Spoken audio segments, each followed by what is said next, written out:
Smoking, alcohol இந்த மாதிரி சம்மந்தப்பட்ட விஷயங்கள் வந்து த்ரோட் கேன்சருக்கு கண்டிப்பாக சான்சஸ் இருக்குது. ஆல்கஹால் பொறுத்த வரைக்கும் டைரக்ட் கேன்சர் ரிலேஷன் கிடையாது த்ரோட்டை பொறுத்த வரைக்கும்.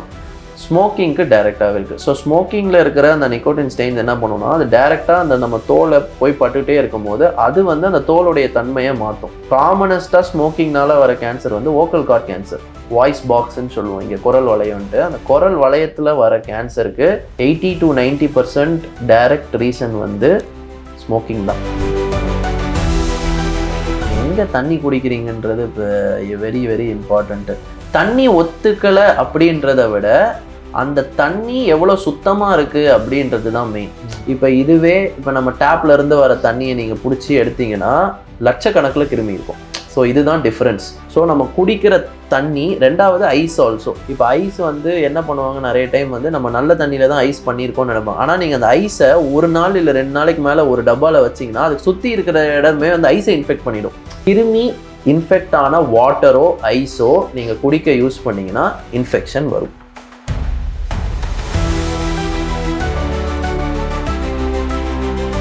ஹெல்த் பல்ஸ் நேயர்கள் எல்லாருக்கும் அன்பு வணக்கம். இன்னைக்கு நம்ம கூட இஎன்டி ஸ்பெஷலிஸ்ட் டாக்டர் ஸ்ரீனிவாசன் அவர்கள் தான் இருக்காங்க. வணக்கம் டாக்டர். வணக்கம். த்ரோட்டில் என்ன மாதிரி விஷயங்கள்லாம் ரொம்ப டேமேஜ் ஆகிற மாதிரி, ரொம்ப டேஞ்சர் ஆகிற மாதிரி உங்களுக்கு த்ரோட்டில் இந்த மாதிரி இன்ஃபெக்ஷன்லாம் வரக்கூடாது அப்படின்னா? த்ரோட்டில் இன்ஃபெக்ஷன்ஸ் பொறுத்தவரைக்கும் காமனஸ்ட்டாக வர்றது வந்து டான்சில் இன்ஃபெக்ஷன்ஸ் தான். டான்சில் இன்ஃபெக்ஷன்ஸ்லேயே வந்து ஒரு சில பாக்டீரியாஸ் இருக்குது. அதாவது வந்து டான்சில் இன்ஃபெக்ஷன் பாக்டீரியானால வரலாம், வைரல்னால வரலாம். அதுலேயே ஒரு சில பாக்டீரியா வந்து ரொம்ப விருலண்ட், அதாவது வீரியமான பாக்டீரியான்னு சொல்லுவோம். அந்த மாதிரி இன்ஃபெக்ஷன் வந்து சீழ் பிடிச்சிரும். அது வந்து ஆப்சஸ்ன்னு சொல்லுவோம். அதாவது இங்கே இன்ஃபெக்ஷன் ஆகி அப்படியே கழுத்து வரைக்கும் ஸ்ப்ரெட் ஆகி வீங்கிடும். ஸோ இந்த மாதிரி இன்ஃபெக்ஷன்ஸ் இருக்கும்போது அது ஸ்ப்ரெட் ஆகக்கூடிய வாய்ப்புகள் இருக்குது சில பாக்டீரியா. ஸோ அந்த மாதிரி infections are generally difficult to treat. Most probably நம்ம ஹாஸ்பிட்டலில் அட்மிட் பண்ணி நரம்பூசி வழியாக ஆன்டிபயோட்டிக் கொடுத்து அதுக்கப்புறம் செட் பண்ணால் சில டைம் சர்ஜரி கூட தேவைப்படலாம். த்ரோட்டுக்கு சீழ் எடுத்து சர்ஜரி பண்ணி உள்ளே இருக்க சீழெல்லாம் நம்ம வெளியே எடுப்போம். ஸோ அந்த மாதிரி இன்ஃபெக்ஷன்ஸ் வரலாம். அது தவிர இன்ஃபெக்ஷன்ஸ் பொறுத்த வரைக்கும் குழந்தைங்களுக்கு நிறைய இன்ஃபெக்ஷன்ஸ் வரும். அதாவது வந்து உள்ள ஏன்னா குழந்தைங்களுக்கு உள்ளே இருக்க ஸ்ட்ரக்சர்ஸ் எல்லாமே ரொம்ப சின்ன சின்ன ஸ்ட்ரக்சர்ஸ். ஈவன் கொஞ்சம் இன்ஃபெக்ஷன் ஆகி வீங்கினாலும் மூச்சு குழாய் அடைப்பு வரும். ஸோ அதுதான் மெயின். ஸோ அதனால் இன்ஃபெக்ஷன்ஸ் பொறுத்த வரைக்கும் 90% மைல்டு இன்ஃபெக்ஷன்ஸ் தான். பட் 10% கொஞ்சம் வீரியமான இன்ஃபெக்ஷன்ஸ் இருக்குது. ஸோ அந்த மாதிரி ஏதாவது சிம்டம்ஸ் இருந்துச்சுன்னா ஏர்லியராக போய் நம்ம பார்த்து ட்ரீட் பண்ணிக்கணும். ஓகே. இப்போ நிறைய பேருக்கு வந்து இந்த அவுட் சைடில் எங்கேயா ட்ராவல் போகிறப்போ இல்லை வெளியில் முக்கியமான அவங்களோட எக்ஸ்ப்ளோர் பண்ணுறப்போ அவுட் சைடு வாட்டருங்கிறது நிறைய பேருக்கு ஒத்துக்காமல் அவங்க குடிக்கிறப்போ வந்து த்ரோட்டில் வந்து ஒரு மாதிரி த்ரோட் பெயின் ஆகி கோல்டு மாதிரி ஆகும். இது பாசிபிள்? எந்த அளவுக்கு இது உண்மை? இல்லை, டெஃபினட்டாக பாசிபிள் தாங்க. நீங்கள் எங்கே தண்ணி குடிக்கிறீங்கன்றது இப்போ வெரி வெரி இம்பார்ட்டண்ட்டு. தண்ணி ஒத்துக்கலை அப்படின்றத விட அந்த தண்ணி எவ்வளோ சுத்தமாக இருக்குது அப்படின்றது தான் மெயின். அதாவது இப்போ நார்மலாக இப்போ ஒரு கேன் வாட்டர் நீங்கள் வாங்குறீங்க, இல்லை ஒரு ஆர்ஓ வாட்டர் இருக்கும்னா அதில் வந்து ஆக்சுவலி இப்போ அந்த தண்ணி எடுத்து நம்ம டெஸ்ட் பண்ணால் அதில் ஒரு கிருமி கூட இருக்கக்கூடாது. இப்போ நம்ம டேப்ல இருந்து வர தண்ணியை நீங்கள் பிடிச்சி எடுத்தீங்கன்னா லட்சக்கணக்கில் கிருமி இருக்கும். ஸோ இதுதான் டிஃப்ரென்ஸ். ஸோ நம்ம குடிக்கிற தண்ணி. ரெண்டாவது ஐஸ் ஆல்சோ. இப்போ ஐஸ் வந்து என்ன பண்ணுவாங்க, நிறைய டைம் வந்து நம்ம நல்ல தண்ணியில் தான் ஐஸ் பண்ணியிருக்கோம்னு நினைப்போம். ஆனால் நீங்கள் அந்த ஐஸை ஒரு நாள் இல்லை 2 நாளைக்கு மேலே ஒரு டப்பாவில் வச்சிங்கன்னா அதுக்கு சுற்றி இருக்கிற இடமே அந்த ஐஸை இன்ஃபெக்ட் பண்ணிடும். ஸோ அந்த ஐஸை நீங்கள் எடுத்து திருப்பி ஜூஸில் போட்டு ஏதாவது ஒன்று குடிச்சிங்கன்னா ஆப்வியஸாக இன்ஃபெக்ஷன் வரும். கிருமி இன்ஃபெக்ட் ஆன வாட்டரோ ஐஸோ நீங்கள் குடிக்க யூஸ் பண்ணிங்கன்னா இன்ஃபெக்ஷன் வரும். அவ்வளோதான். அது வந்து நம்ம வெளியே குடிக்கிறோமா இல்லை உள்ளே குடிக்கிறோமா இல்லை கடையில் குடிக்கிறோமா அப்படின்றது வித்தியாசம் கிடையாது. நீங்கள் குடிக்கிற தண்ணி இன்ஃபெக்ட் ஆயிருந்துச்சுன்னா உங்களுக்கு த்ரோட் இன்ஃபெக்ஷன் வரும். ஜஸ்ட் பிகாஸ் நம்ம வெளியே போய் தண்ணி குடிக்கிறதுனால த்ரோட் பாதிக்கணும்னு அவசியம் கிடையாது. ரெண்டாவது விஷயம் வந்து அதே மாதிரி இந்த கோல்டு வாட்டர் டைரெக்டாக வந்து இப்போ ஐஸ்கிரீம் சாப்பிட்டா சளி பிடிச்சிக்கும் அப்படின்றது வந்து ஒரு காமனான இது. பட் அது ஆக்சுவலி அப்படி கிடையாது. ஐஸ்கிரீம் வந்து அந்த டெம்பரேச்சர் வந்து என்ன பண்ணுன்னா, உங்களுக்கு ஒரு கிருமியாக இருக்குன்னா 1 2 வளருது இல்லையா, அந்த வளர்கிறதுக்கான ப்ராப்பர் என்விரான்மெண்ட், அதாவது அதுக்கு தேவையான இது மாதிரி அந்த ஸ்பேஸ் மாதிரி அந்த டெம்பரேச்சர் தான் அது கொடுக்கும். பட் இதுவே நீங்கள் ஒரு ப்ராப்பர் ஐஸ்கிரீம் அப்போ தான் ஃப்ரெஷ்ஷாக மேக் பண்ணி நீங்கள் சாப்பிட்டீங்கன்னா அந்த ஐஸ்கிரீம்னால த்ரோட் இன்ஃபெக்ஷன் வராது. அந்த ஐஸ்கிரீமுக்கு யூஸ் பண்ண தண்ணி, அந்த ஐஸ்கிரீம் எவ்வளோ நாள் நீங்கள் ஸ்டோர் பண்ணி வச்சுருக்கீங்க, அதுக்குள்ளே அந்த ஸ்டோர் பண்ண டைமில் அந்த ஐஸ்கிரீம் இன்ஃபெக்ட் ஆகிருந்துச்சுன்னா அந்த மாதிரி ஐஸ்கிரீம் நீங்கள் சாப்பிட்டீங்கன்னா தான் உங்களுக்கு இன்ஃபெக்ஷன் வரும். ஒரு ப்ராப்பர் ஸ்டோரில் போய் ப்ராப்பராக நீங்கள் நல்ல ப்ராப்பர் பேக்கேஜ் ஐஸ்கிரீம் சாப்பிட்டீங்கன்னா இன்ஃபெக்ஷன் வர சான்சஸே கிடையாது. ஓகேடா. இப்போ தண்ணிக்கும் அந்த இதுக்கும் சம்மந்தம் இல்லை, ஏன்னா தண்ணியோட அந்த இன்ஃபெக்ஷனை பொறுத்து தான் இருக்கு. இன்ஃபெக்ஷன் தான், வெறும் தண்ணி அப்படின்றதுனால ப்ராப்ளம் கிடையாது. அந்த தண்ணியோடைய சோர்ஸ் எது, எங்கேருந்து அந்த தண்ணி எடுத்தது, அந்த தண்ணியை எப்படி சுத்தம் பண்ணியிருக்காங்க. இப்போ சப்போஸ் நீங்கள் இங்கேருந்தே போகிறீங்க, உங்கள் ஃப்ரெண்டு வீட்டுக்கு ஏதாவது போகிறீங்க வேறு ஊர்லனா, இப்போ அவங்க வீட்டில் வந்து கொதிக்க வச்சு ஆற வச்சு தண்ணி தான் உங்களுக்கு கொடுக்குறாங்கன்னா கண்டிப்பாக அதனால் இன்ஃபெக்ஷன் வர வாய்ப்பே கிடையாது. அந்த ஒத்துக்காமல் போகிறதுன்றதுலாம் கிடையாது. இல்லை, அது இப்போ பாசிபிள். ஏன்னா இப்போ நார்மலாக ரெகுலராக வாட்டர்லாம் எல்லாமே சூடு பண்ணி தான் குடிக்கிறாங்க இந்த கிளைமேட்டுக்கு. அது ஓகே தானே அந்த இது? கண்டிப்பாக நல்லது தான், டெஃபினட்டாக நல்லது தான். இப்போ நிறைய பேர் வீட்டில் கெட்டில்ஸ் வச்சுருக்காங்க, எலக்ட்ரிக் கெட்டில், அழகாக போட்டு அதில் நீங்கள் சூடு பண்ணி ஆற வச்சு குடித்தா நல்லது டெஃபினட்டாக. அது இந்த காலம் வெயில் காலம்னு இல்லை, நீங்கள் எந்த காலத்தில் வேணால் அதை நீங்கள் சூடு பண்ணி ஆற வச்சிட்டிங்கன்னா, அதாவது உங்களுக்கு பாயிலிங் பாயிண்ட், அதாவது அந்த பாயிலிங் பாயிண்ட்டுக்கு மேலே போயிடுச்சுனாவே 99% of the bacterias will die. So அதனால் உங்களுக்கு அதுதான் பெஸ்ட். ஈவன் குழந்தைங்களுக்கு கூட கொடுக்கலாம், வெரி சேஃபுங்க. Okay, that is the best way to drink water. இப்போ ஸ்மோக்கிங், ஆல்கஹால் இந்த மாதிரி சம்மந்தப்பட்ட விஷயங்கள் வந்து த்ரோட் கேன்சருக்கு வர்றதுக்கு சான்சஸ் இருக்கா? கண்டிப்பாக சான்சஸ் இருக்குது. ஆல்கஹால் பொறுத்த வரைக்கும் டைரக்ட் கேன்சர் ரிலேஷன் கிடையாது த்ரோட்டை பொறுத்த வரைக்கும். ஸ்மோக்கிங்க்கு டைரெக்டாகவே இருக்குது. ஸோ ஸ்மோக்கிங்கில் இருக்கிற அந்த நிக்கோட்டின் ஸ்டெயின்ஸ் என்ன பண்ணுன்னா, அது டைரெக்டாக அந்த நம்ம தோலை போய் பட்டுகிட்டே இருக்கும்போது அது வந்து அந்த தோலுடைய தன்மையை மாற்றும். காமனஸ்ட்டாக ஸ்மோக்கிங்னால வர கேன்சர் வந்து வோக்கல் கார்ட் கேன்சர், வாய்ஸ் பாக்ஸ்ன்னு சொல்லுவோம், இங்கே குரல் வளையம்ன்ட்டு. அந்த குரல் வளையத்தில் வர கேன்சருக்கு 80 to 90% டைரக்ட் ரீசன் வந்து ஸ்மோக்கிங் தான். ஸோ ஆல்கஹால் என்ன பண்ணுன்னா, நீங்கள் ஸ்மோக்கிங் ப்ளஸ் ஆல்கஹால் அப்படின்னும் போது ரிலேஷன் எப்படின்னா, நீங்கள் ஸ்மோக்கிங்கில் இருக்கிற நிக்கோட்டின் போய் படும்போது ஆல்கஹால் வந்து அந்த நிக்கோட்டினை இன்னும் ஈஸியாக உள்ளே தள்ளிவிடும். இன் சிம்பிள் டேர்ம்ஸ் சொல்லணும்னா, ஸோ நீங்கள் டைரெக்டாக ஸ்மோக்கிங் பண்ணுற ரிஸ்க்கு வந்து ஒரு 50% அப்படின்னா, கூட ஆல்கஹாலும் எடுத்துகிட்டு இருந்தீங்கன்னா அந்த 50% 80% ஆயிடும்.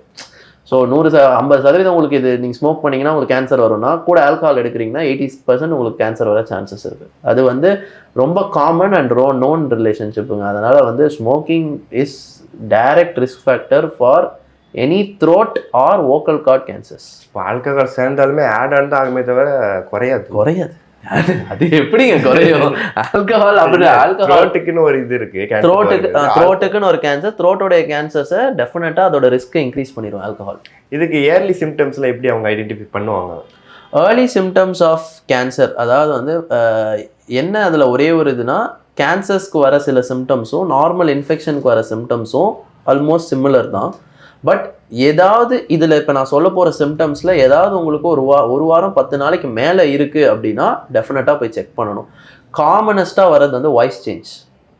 அதாவது வந்து இப்போ நமக்கு சளி பிடிச்சா எல்லாருக்குமே கொஞ்சம் வாய்ஸ் மாறலாம். அந்த வாய்ஸ் வந்து மேபி ஒரு 4-5 நாள் இல்லை ஒரு வாரம் மேக்ஸிமம் அந்த வாய்ஸ் சேஞ்ச் இருக்கலாம். அப்புறம் படிப்படியாக நார்மலாக எனக்கு லாஸ்ட் 15-20 நாள் இல்லை ஒரு மாதமாக என் வாய்ஸ் இப்படியே தான் இருக்குது அப்படின்னா கண்டிப்பாக போய் பார்க்கணும். அப்படின்னா வாய்ஸ் சேஞ்சஸ் தான் ஃபர்ஸ்ட். ரெண்டாவது, சளியில் பிளட்டு வர்றது, இரும்பும் போது சளியில் பிளட் வர்றது, அதுவுமே வந்து சம்டைம்ஸ் பல்லு இன்ஃபெக்ஷன்ஸு இல்லை பல்லோடைய ஈரில் ஏதாவது இன்ஃபெக்ஷனு, அதே மாதிரி த்ரோட் பின்னாடி ஏதாவது அல்சர் இல்லை புண்ணாயிருக்கு, இந்த மாதிரி விஷயங்கள்லையுமே பிளட் வரலாம். பட் அதுவுமே நான் சொன்ன மாதிரி கொஞ்ச நாளைக்கு வரலாம். பர்சிஸ்டண்ட்டாக ரொம்ப நாளாக வருது அப்படின்னா அது மேபி உள்ளேருந்து வர வாய்ப்பு இருக்குது. ஸோ அது நம்ம செக் பண்ணணும். அதே மாதிரி இப்போ நான் வந்து எக்ஸசைஸ் பண்ணலை, நான் வெயிட் லாஸ் பண்ணணும்னு நினைக்காமலே லாஸ்ட் நான் 1 மாதம் 2 மாதத்தில் 5 கிலோ குறைஞ்சிட்டேன், 10 கிலோ குறைஞ்சிட்டேன்னா கண்டிப்பாக செக் பண்ணணும். ஸோ அதை வந்து லாஸ் ஆஃப் வெயிட்டுன்னு சொல்லுவோம். அதே மாதிரி எனக்கு சாப்பிட பிடிக்கல, லாஸ்ட் ஒரு மாதமாகவே எனக்கு சாப்பிட்றதுக்கு இன்ட்ரெஸ்ட் இல்லை அப்படின்னா இதை loss of weight, loss of ஹேபிட்னு சொல்லுவோம். இதுவுமே is one of the major symptoms of cancer. இது வந்து பாடியில் எந்த கேன்சர் இருந்தாலும் இருக்கலாம், த்ரோட் கேன்சருக்கும் பொருந்தும். ஸோ அதே மாதிரி சில டைம் வாயில் ஓரல் கேன்சர்ஸ் வந்து ஜென்ரலாக எப்படி வரும்னா, சாப்பிடும் போது சரியாக முழுங்க முடியாது, முழுங்கிறதுக்கு கஷ்டமாக இருக்கலாம். அதே மாதிரி வாயை திறக்கிறதுக்கு கஷ்டமாக இருக்கலாம். பின்னாடி வர கேன்சர்ஸ்க்கு வந்து இப்படி வாயை திறக்கிறது ரெஸ்ட்ரிக்டாக, இது எல்லாமே நிறைய சிம்டம்ஸ் இருக்குது. ஸோ இதெல்லாம் common symptoms of cancers. Okay doctor, இப்போ இஎன்டியை பொறுத்த வரைக்கும் மைனர் சர்ஜரி, மேஜர் சர்ஜரினா என்ன சொல்லுவீங்க? இதெல்லாம் மைனர் சர்ஜரிஸ் அப்படின்றது வந்து இப்போ ஃபார் எக்ஸாம்பிள் இங்கே காது உடைய இது ஹோல் வந்து விட்டுருக்கும், சில பேருக்கு ஓப்பன் ஆகிடும். அதே மாதிரி சின்ன இங்கே கட்டிகள் வரலாம். இது எல்லாமே வந்து சின்ன சின்ன கட்டிகள் வரும், வாயில் ஒரு சின்ன ஒரு கட்டி வரலாம், நீர் கட்டி வரலாம். இது எல்லாமே அதே மாதிரி கழுத்தில் சின்ன நீர் கட்டிஸ் வரலாம். இதெல்லாமே வந்து மைனர் ப்ரொசீஜர்ஸ். மற்றது எல்லாமே மேஜராக சர்ஜரிஸ் பொறுத்த வரைக்கும் இஎன்டியில் காதை பொறுத்த வரைக்கும் காமனஸ்ட்டாக பண்ணுறது வந்து இயர் ட்ரம்மில் ஹோல் விழுந்துடும். அந்த ஹோல் க்ளோஸ் பண்ணுறதுக்கு சர்ஜரி பண்ணுவோம். அதே மாதிரி அதுக்கு பின்னாடி இருக்கிற எலும்பு மாஸ்டாய்ட் போனுன்னு சொல்லுவோம். இந்த மாஸ்டாய்ட் போனில் சீழ் கோத்துக்கும், அதுலேருந்து இன்ஃபெக்ஷன் ஆகி வரும். ஸோ அது வந்து மாஸ்டாய்டெக்டமின்னு சொல்லுவோம். இது ரெண்டுமே வந்து one of the commonest ENT problems and நம்ம பண்ணுற சர்ஜரி. நோஸை பொறுத்த வரைக்கும் காமனஸ்ட் வந்து மூக்கு தண்டு வளைவு. நிறைய பேருக்கு வளைஞ்சிருக்கும், அதனால் அந்த தண்டு வளைவுனாலேயே நோஸ் பிளாக் இருந்துகிட்டே இருக்கும். செகண்ட் காமனஸ்ட் சைனஸில் இருக்க வந்து சைனஸில் சதை வளர்ந்துருக்கலாம், சைனஸில் பாலிப் வந்திருக்கும், சைனஸில் இன்ஃபெக்ஷன் இருக்கலாம். இந்த மாதிரி நிறைய இதனால சைனஸில் பண்ணுவோம். இதெல்லாம் வந்து ரெகுலராக நம்ம பண்ணுற சர்ஜரிஸ். இதை வந்து மைனர்னு சொல்ல மாட்டோம், பட் ரெகுலராக பண்ணுற மேஜர் சர்ஜரிஸ். த்ரோட்டை பறிக்கிறதுக்கு டான்சில்ஸ் இருக்குது, வோக்கல் கார்டில் நிறைய வோக்கல் கார்டில் கட்டிகள் வரலாம், இதெல்லாம் நம்ம எடுப்போம். இதெல்லாம் வந்து காமன் சர்ஜரிஸ். இதிலே வந்து காதுலேயும் பெரிய ப்ராப்ளம்ஸ் சிலது வரலாம், மூக்குலேயும் பெரிய ப்ராப்ளம்ஸ் வரலாம். அதாவது கட்டி வரலாம், மூளையிலேருந்து கட்டி வரலாம், மூளையிலேருந்து லீக் வரும். அதாவது ஒன்றாவது இப்போ நாங்கள் பண்ணுற 2-3 காமனஸ்ட் அட்வான்ஸ் சர்ஜரிஸ் என்னென்னா, மூக்கு வழியாக பிரெயின் சர்ஜரிஸ் பண்ணுவோம் without cutting the skull. So no scars எதுவுமே கிடையாது. மூக்கு வழியாக பிரெயின்லேருந்து லீக் வந்தால் பண்ணலாம். பிரெயினில் சின்ன சின்ன கட்டிகள் இருந்தால் அதை நம்ம வந்து மூக்கு வழியாகவே போய் எடுக்கலாம். இதெல்லாம் advance surgeries. They are not common, but அதெல்லாமும் பண்ணுறோம். ஓகே, இப்போ இஎன்டியை பொறுத்த வரைக்கும் நிறைய மித்து இருக்குது மக்கள்கிட்ட. இந்த மாதிரி மித்தெல்லாம் அவாய்ட் பண்ணலாம் அப்படின்ட்டு நீங்கள் இதெல்லாம் சொல்லுவீங்க? மித்து காமனாக வந்து 2-3 மித்ஸ் இருக்கலாம். காமனஸ்ட்டாக நான் யோசிக்கிறது வந்து காதுலேருந்து ரத்தம் வந்தாவே மூளையில் தான் ஏதோ ப்ராப்ளம் இருக்குது அப்படின்றது. அதே மாதிரி மூக்கிலேருந்து ரத்தம் வந்தாலுமே மூளையிலேருந்து தான் டைரெக்டாக வருது, அப்படிலாம் கிடையாது. சிம்பிளாக இப்போ ஃபார் எக்ஸாம்பிள் நம்ம பேசிகிட்டு இருந்தோம், இந்த பட்ஸு யூஸ் பண்ணி லைட்டாக குத்திக்கிட்டாலும் காதுலேருந்து ரத்தம் வரலாம். நிறைய பேருக்கு மூக்கு நோண்டுற பழக்கம் இருக்குது. இந்த இங்கே வெளியே வந்து பக்கு கட்டுதுன்னு சொல்லுவாங்க தமிழில். அதை வச்சு ஏதோ ஒன்று யோசிச்சுட்டு நோண்டிகிட்டே இருக்கும். அதை என்றைக்காவது ஃபோர்ஸாக எடுத்துகிட்டு நெகம் கட் பண்ணாமல் இப்படி நோண்டிங்கன்னா அதுலேருந்தும் ப்ளீடிங் ஆகலாம். ஸோ அது மாதிரி ரொம்ப சிம்பிள் விஷயங்கள்னாலையும் காது மூக்குலேருந்துலாம் ப்ளீடிங் வரலாம். காது மூக்குலேருந்து ப்ளீடிங் வந்தாலே மூளையில் இல்லை பிரெயினில் ஏதோ பிரச்சனை அப்படின்றது கிடையாது. இதுதான் இருக்கிறதுலே காமனஸ்ட் அண்ட் எல்லாருக்கும் நான் சொல்லணும்னு நினைக்கிற மித்து. ஏன்னா இது பண்ணாதான் வந்து அலறி அடித்து ஓடி வருவாங்க. எனக்கு ஏதோ ஆயிடுச்சு, காதுலேருந்து ரத்தம் வருது, கடைசியாக ஒன்றுமே இருக்காது, லைட்டாக அப்படி குத்திருப்பாங்க, அவ்வளோதான். ஓவராக பேனிக் ஆகுறது. பேனிக் தான். ஸோ அந்த பேனிக் ஆகுறதுக்கு வந்து அது என்னன்னா, எல்லாருக்கும் அந்த திங்கிங் என்னன்னா, காதுலேருந்து வந்துச்சுன்னா மூளைக்கும் காதுக்கும் கனெக்ஷன் இருக்குது, மூளையில் ஏதோ ப்ராப்ளம் இருக்குது, அங்கேருந்து ரத்த கசிவு வந்து காது வழியாக வெளியே வருது அப்படின்னு நினச்சிப்பாங்க.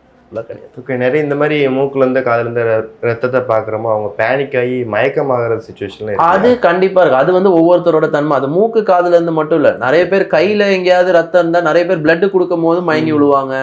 ஸோ அது வந்து பிளட்டை பார்த்தா மயங்கி விழுறதே தவிர அது காது மூக்குக்கும் அதுக்கும் சம்பந்தம் கிடையாது. அது பிளட்டு பார்த்தா பயந்து மயக்கி விழுறது, அவ்வளோதான். ஓகே டாக்டர், இறுதியாக ஒரு கேள்வி. இப்போ டெக்னாலஜி, இப்போ ஜென்ரேஷன் எந்த அளவுக்கு வளர்ந்துக்கிட்டு இருக்கு, அதே அளவுக்கு டெக்னாலஜி வளர்ந்துக்கிட்டு இருக்கு. ஏதாவது ஒரு சின்ன ப்ராப்ளம், சின்ன ஒரு ட்ரீட்மெண்ட்னா கூட மெடிக்கல் போகிறதுக்கு முன்னாடி ஒரு தடவை ChatGPT பார்த்துட்றாங்க இப்போ வந்து இந்த நடக்கிறதுல. இதெல்லாம் சரியான அப்ரோச் நினைக்கிறீங்களா? அதாவது வந்து ChatGPT பார்க்குறது என்னன்னா, ChatGPT வந்து ஒரு கருவி. அதாவது வந்து இப்போ மருத்துவத்துறையிலையுமே இருக்கட்டும், இல்லை வேறு எந்த ஃபீல்டாக இருக்கட்டும், இப்போ ஃபார் எக்ஸாம்பிள் உங்கள் ஃபீல்டாக இருக்கட்டும், எந்த ஃபீல்ட்லையுமே டெக்னாலஜி வந்து நம்மளை ஹெல்ப் பண்ணணும். நான் வந்து டெக்னாலஜி இப்போ எங்கள் ஃபீல்ட்லையுமே ஹெல்ப் பண்ணலைன்னு சொல்ல மாட்டேன். நிறைய விதத்தில் ஹெல்ப் ஆகுது. இப்போ நானுமே கம்ப்யூட்டர் யூஸ் பண்ணுறேன், பேஷண்ட் பார்க்குறதும் சரி, பேஷண்ட் ப்ரிஸ்கிரிப்ஷன் அனுப்புறது, அது மாதிரி நிறைய விஷயத்தில் ஏஐயும் உட்பட நல்ல ஹெல்ப் பண்ணுது இப்போது. ஸோ பட் என்னென்னா, எது நம்ம எடுத்துக்கணும், எதை நம்ம அவாய்ட் பண்ணிக்கணும் அப்படின்ற புரிதல் அண்ட் கிளாரிட்டி தான் தேவை. அதுதான் இப்போ நம்ம மக்கள்கிட்ட பிரச்சனை. இப்போ முன்னாடி கூகுள்கிட்ட கேட்டுட்டு இருந்தோம், இன்றைக்கி ChatGPT கிட்ட கேட்குறோம். அவ்வளோதான் வித்தியாசமே தவிர கூகுள் சொல்ல போகிறது தான் ChatGPTயும் சொல்ல போகுது. ஏன் அப்படின்னா, ChatGPT எடுக்கிற கண்டென்ட் எல்லாமே கூகுள்லேருந்து எடுத்து ஒரு சம்மரி மாதிரி. இப்போ ஃபார் எக்ஸாம்பிள் 1 மணி நேரம் நீங்கள் தேடுறத அது 2 நிமிஷத்தில் சொல்லிடுது. உங்களுக்கு டைம் தான் சேவ் பண்ணுதே தவிர சொல்கிற கண்டென்ட் அதே தான். ஸோ அதனால் நீங்கள் கண்டென்ட் எது படித்தாலும், இப்போ ஃபார் எக்ஸாம்பிள் நம்ம பேசின மாதிரி தான். இப்போ வந்து வாய்ஸ் சேஞ்ச், எனக்கு ஒரு 4 நாள் வாய்ஸ் சேஞ்ச் இருக்குன்னா அதில் 4வது பாயிண்டில் வோக்கல் கார்ட் கேன்சர்னு கொடுத்துருக்கோம். பட் அது வாய்ஸ் சேஞ்ச் 4 நாள் இருந்தால் வோக்கல் கார்ட் கேன்சர் கார்டில் இருக்கணும்னு அவசியமே கிடையாது. நார்மல் சளி பிடிச்சி வோக்கல் கார்டு வீங்கினாலே உங்களுக்கு வாய்ஸ் சேஞ்ச் வரும். ஸோ எது காமனோ it is always common. Cancers இன்னைக்கும் காமனாக இருக்குதுன்னு நினச்சிட்டு இருக்கீங்க, பட் இட் இஸ் ரேர். ஏன்னா எப்படின்னா, எவ்வளோ நம்ம வெளியே ப்ரொஜெக்ட் பண்ணுறோன்றது தான் இருக்குது. இப்போ ஃபார் எக்ஸாம்பிள் என்கிட்ட 10 பேஷண்ட் த்ரோட் இன்ஃபெக்ஷனுக்கு வராங்க அப்படின்னா, இப்போ எனக்கு இந்த 10 பேஷண்ட் த்ரோட் இன்ஃபெக்ஷன் வராங்க, நான் போய் விளம்பரம் படுத்த போகிறது இல்லை. இப்போ இதுவே ஒரு கேன்சர், பெரிய கேன்சர் வந்துச்சுன்னா அந்த கேன்சரை நம்ம சர்ஜரி பண்ணி எடுத்தோம்னா அதை பேப்பரில் போடுறோம், நியூஸில் போடுறோம், இதில் போடுறோம். ஸோ ஒரு கேன்சர் சர்ஜரி பண்ணுற போது பின்னாடி பார்த்தீங்கன்னா ஒரு 50 பேஷண்ட் நாங்கள் நார்மல் பேஷண்ட்டை பார்த்துருப்போம். ஸோ அப்போ நீங்கள் யோசிச்சு பார்த்தீங்கன்னா 50 இல்லை 100 பேஷண்ட்டில் ஒரு பேஷண்ட்டுக்கு தான் கேன்சர் இருக்கும், மிச்சம் இருக்க 99 பேஷண்ட்டுக்கு நார்மல் இன்ஃபெக்ஷன் தான். So common is always common.